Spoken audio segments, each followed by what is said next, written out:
느헤미야 9장 9절에서 11절까지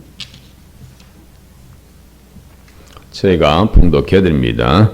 주께서 우리 조상들이 애굽에서 고난 받는 것을 감찰하시며 홍해에서 그들의 부르짖음을 들으시고 이적과 기사를 베푸사 바로와 그의 모든 신하와 그의 나라 온 백성을 치셨사오니 이는 그들이 우리의 조상들에게 교만하게 행함을 아셨습니다. 주께서 오늘과 같이 명예를 얻으셨나이다. 또 주께서 우리 조상들 앞에서 바다를 갈라지게 하사 그들이 바다 가운데를 육지같이 통과하게 하시고 쫓아오는 자들을 돌을 큰 물에 던진같이 깊은 물에 던지시고. 아멘.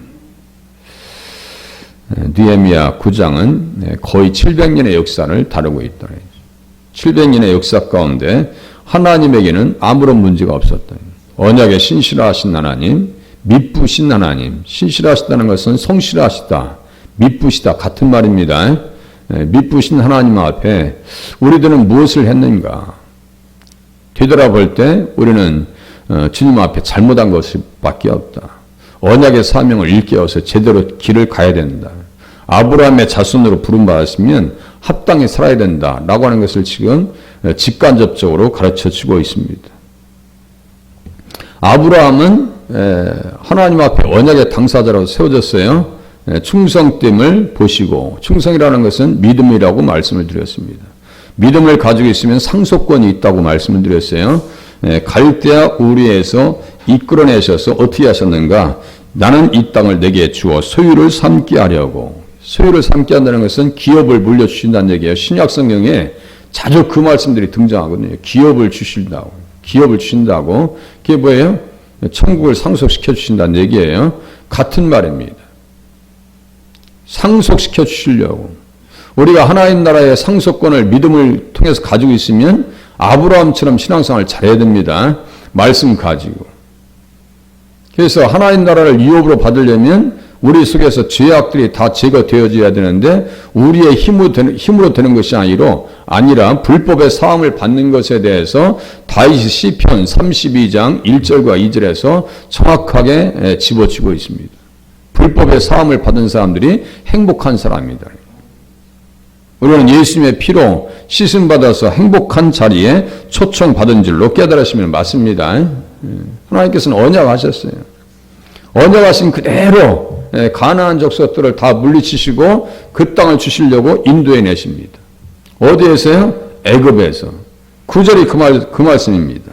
9절 보시면 주께서 우리 조상들이 애굽에서 고난받는 것을 감찰하시며, 감찰하신다는 건 뭐예요? 다 보셨다는 얘기예요. 지금. 보시고 듣고 기억하시고. 출애굽기 2장에 보면요, 여러 해 후에 애굽 왕은 죽었고 이스라엘 자손은 고된 노동으로 말미암아 탄식하며 부르짖었다. 홍해에서만 부르짖은 것이 아니에요. 애굽에서도 탄식하며 부르짖습니다. 부르짖어요. 그 부르짖는 소리가 하나님께 상달된지라. 새벽에 기도하시는 우리들의 기도가 주님 앞에 기억되는 줄로 또한 믿으시면 맞습니다. 이렇게 적용하는 거예요. 하나님께서 들으시는구나. 아이, 길을 만드신 분이 안 들으시겠어요? 아이, 눈을 만드신 분이 안 보시겠냐고요. 우리 마음을 만드신 분이 헤아리지 않으시겠냐고요. 우리의 신음소리까지 다 들으신다는 사실을 또한 우리가 믿으셔야 돼요. 때만 정해졌을 뿐이에요. 그 때는 우리가 정해요? 하나님이 정하셔요? 하나님이 정하십니다. 4대 만에 돌아오신다고 말씀하셨어요. 4대 만에. 햇불 언약에서 4대 만에 400년 만에 돌아올 거예요. 그러니까 때가 되었으면 하나님께서 들으시고 기억하시고 지금 간섭하시는 거예요. 때가 되었으니까 들들 볶이는 거예요. 때가 되었으니까. 그러니까 우리에게 어려움이 찾아오면요, 야, 하나님께서 응답하실 때가 되었나 보다 이렇게 기대하셔도 나쁘지 않습니다. 아, 내가 이제 신앙상 이제 그만해. 그게 아니에요. 또 그게 사탄이 요구하는 거예요. 야, 이제 그렇게 해도 안 되잖아. 이제 그만 포기할 때 되지 않았어? 이게 아니고 이제 때가 되었나 보다 라고 하는 역발상이 필요합니다. 역발상이 필요하죠. 이스라엘 백성들이 들들 볶이니까 하나님께서 들으십니다. 그렇게 하고 하나님이 아브라함과 이삭과 야곱에게 세운 그 언약을 기억해 주셨더라. 다시 돌아온다는 거예요. 이방 땅에서 다시 돌아오게 하시겠다는 횃불 언약입니다. 그것이 그 언약을 기억하셨어요. 하나님이 이스라엘 자손을 돌보셨고 하나님이 그들을 기억하셨더라. 그래서 호렙산에서 누구를 불러요? 모세를 부릅니다. 그것도 80의 프로예요. 80에. 그래서 아니 내가 다 들었는데 말이지. 분명히 보고 그들의 감독자로 말미암아 부르짖음을 듣고 그 근심을 내가 다 안다. 내가 내려가서 그들을 애굽인의 손에서 건져내고 그들을 그 땅에서 인도하여 아름답고 광대한 땅, 젖과 꿀이 흐르는 땅, 그 백성들을 위해서 찾아주신 땅이에요. 예비하신 땅입니다. 하나님께서 주시는 것은 가장 아름다운 것, 최선의 것을 주시죠. 예. 그냥 하치를 주시지 않아요. 가장 추한 것을 주시지 않아요. 가장 좋은 것을 주셔요. 천국도 그런 거 아니에요? 천국도 우리에게 주시려고 지금 준비하고 계신 거 아니에요? 똑같은 거예요, 지금. 그것을 생각하면 오늘의 고난이라고 하는 것은요, 그냥 넘어갈 수 있어요. 그냥 몸살처럼, 감기처럼 넘어가실 수 있으셔야 됩니다. 그걸 못 이겨가지고 신앙생활에 어려움이 찾아오고, 혼란이 오고, 와야 돼, 말아야 돼. 왜 안 나오셔요? 그러면요, 입장 곤란해지는 거예요, 서로가. 그렇지 않아요? 집사님 왜 안 나오셔요? 권사님 뭔 일 있어요? 이렇게 나가지 마시고 걱정하지 마세요. 이거 간단히 넘어갑니다. 이렇게 나오셔야지. 문제가 안 풀어져 가지고 그냥 교회에서 막 기도 제목이 되고 힘을 그냥 떨어뜨리면 안 됩니다. 힘 빼놓으시면 안 돼요. 정말 힘을 보태주는 신앙생활 하셔야죠. 주일날 도좀 일찍 오셔서 막 움직이시고 말이요. 할 일이 얼마나 많아요. 가만히 눈으로 보면. 이제 가라 하면서 이스라엘 자손의 부르짖음이 내게 달하고 애굽 사람이 그들을 괴롭히는 학대도 내가 보았다. 내가 너를 바울에게 보낼 거야 했더니 아니 주님 그럼 내가 뭘 알아야 주님에 대해서 알아야 될 거 아닙니까 했더니 나는 스스로 있는 자라고 해요. 나는 스스로 있는 자다. 그래서 여호와라고 하는 단어는요. 자존자 영원자입니다.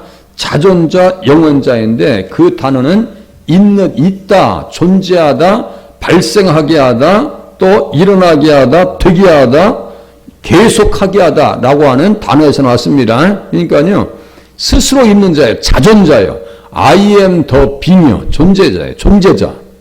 하나님은 예수님은 존재자입니다. 스스로 일을 하시는 분이에요. 거기에서 에고 에임이라고 하는 신약의 요한복음에 가장 대표적인 것, 예수님께서 당신을 소개할 때 나는 스스로 있는 자이다 라고 하는 것을 에고 에이미 호온이라고 하는 단어를 쓰거든요. 헬라어로. 그 에고 에이미요. 나는 이런 사람이야 라고 주님께서 하나님을 소개하는 방식 그대로 예수님께서 당신을 사도 요한에게 제자들에게 가르쳐 주셔서 사도 요한이 쓰고 있는 거예요. 그게. 그래서 구약의 여호와는 신약의 누구라고요? 예수님이라고 하는 사실을 깨달으시면 맞습니다. 이 강력하게 제가 말씀드릴 수 있어요. 누가 와서 따져도 제가 아주 그냥 갖다 밝힐 수가 있어요. 6,200번 이상 나옵니다. 이 모든 성경이 곧 내게 대하여 증거한 것이다. 요한복음 5장 39절이에요. 누가 못 건드립니다. 그거는요. 예수님이 스스로 있는 자지, 존재자지. 그래서 어떻게 하셨어요? 나는 생명의 떡이야. 너희들이 내게 와서 들어야 살 수 있다니까. 내 피가 생명의 양식이라고, 음료라고 말씀하시는 거예요. 세상의 빛이다, 문이다, 선한 목자다, 부활이요, 생명이다, 길이요, 진리요, 생명이다, 포도나무다. 이렇게 말씀하시는 거예요. 예수님께서 자기를 소개하시는 방법은 구약의 출애굽기 3장 14절 나는 스스로 있는 자이다 라고 하는 방식으로 예수님께서 당신을 소개시켜 주신 거예요. 그 예수님만 잘 믿고 따라가면요. 어두운 가운데 거할 일이 없습니다. 길을 잃어버릴 일이 없습니다. 목자 대신 주님만 잘 모시고 가보세요. 전혀 문제가 없어요. 그러니까 주님을 따라가니까 어떻게 돼요? 홍해에서 그들의 부르짖음을 들으셨죠? 그럼 구해내 놓으시면요. 너희들 알아서 가 이게 아니에요. 끝까지 간섭하십니다. 그것이 성도의 견입니다. 그래요. 이스라엘 백성들을요, 견인하셔서 차가 고장나면 어떻게 돼요? 견인해서 공장으로 끌고 가듯이 이스라엘 백성들을 견인해서 어디까지 끌고 가요? 가나안까지 인도하여 가시고 우리들은 천국까지 인도해 주실 줄로 믿으시기를 바랍니다. 그 관계입니다. 그 관계예요. 막다른 길에 있을 때 말이죠. 주님을 바라보세요. 주님은 길이요 진리요 생명입니다. 절대로 살 길 열어주십니다. 확실하게 살 길을 열어주십니다. 홍해는요, 막다른 길입니다. 갇혀있어요. 세상 사람들이 볼 때는 이제 끝났어. 자기들도 끝난 줄 알았어요. 야, 이거 뭐 애굽에서 괜히 나온 거 아니야? 아이, 가만히 있으라고. 하나님께서 구원하시는 걸 보라고. 응? 홍해길이 열립니다. 먼지가 일어나요. 그런데 애굽 사람들은 들어와서 철병과 함께 다 그거 홍해 바닷속에 지금도 있다 했죠.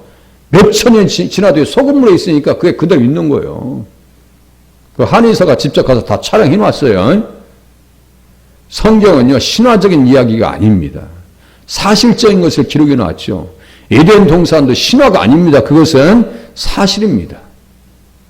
그것을 알고 신앙생활 하셔야 돼요. 그러니까 성경에 어떻게 기록했는가 중요하지, 내가 경험이 중요한 것이에요. 아니에요. 성경 속에 있는 경험을 간접 경험으로 받으실 수 있기를 바랍니다. 내가 어떻게 하나님을 다 경험해요? 에? 내 지식으로 어떻게 하나님을 다 깨달아요? 성경에 기록된 그대로 나의 이성은 어떻게 해야 돼요? 말씀에 굴복하셔야 돼요. 그래야 신앙생활이 가능합니다. 그냥 뭘 그냥 안다고 또 머리로 해가지고 아무리 생각해봐도 하나님 안 계신 것 같은데 지 생각 속에 없는 거지 어떻게 하나님 안 계셔요.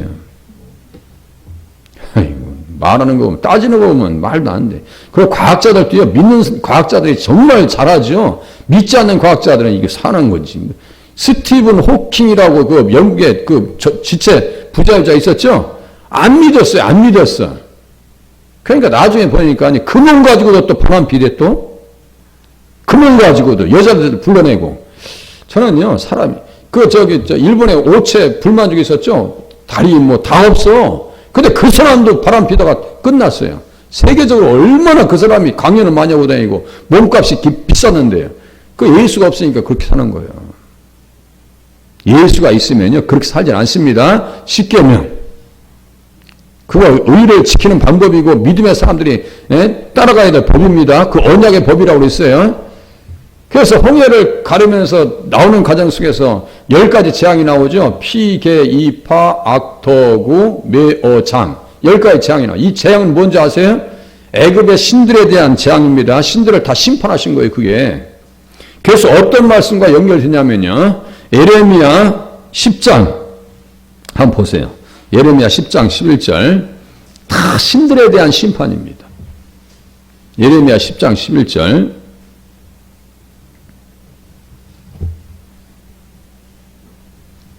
이 암송 구절이기 때문에 자꾸 들어놓으셔야 돼요. 자꾸 들어놓으시고 내 기억의 창고에다가 적음해놨다가 이단들을 본다든지 우상들을 보면요, 아이고 망조 들었구나 라고 하는 이야기를 할 수 있어야 돼요. 아시겠죠? 망조를 들었구나.